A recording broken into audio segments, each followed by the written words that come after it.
Hey, this is Jimmy with BeeGreen Recycling and Supply, here to help you crush your next project. We're here at our rental department to guide you through some key features and safety tips to help your next rental experience go smooth and successful. Today, we're going to cover our inventory of plate compactors, also known as vibrating plates. If you've got a paver project, foundation slab, or DG pathway that you need to firm up, you're definitely going to need one of these. Before using any of our rental equipment, read the operator manual and warning labels. We've conveniently placed a QR code on each piece of equipment to help you navigate to the owner's manual and safety instructions. Most importantly, make sure you're wearing the PPE that is recommended by the manufacturer of this piece of equipment.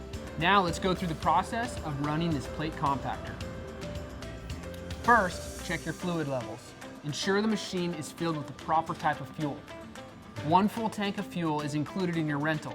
However, if you're running the machine for an extended period, you're going to need to refill it with the proper type of fuel. Place the unit in an area to be compacted. Remember, these units are very heavy, so get some help to move them around the job site.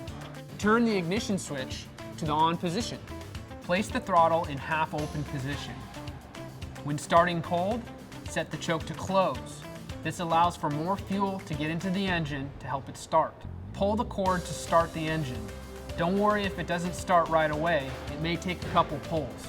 Once the engine is started and warm, set the choke to the open position.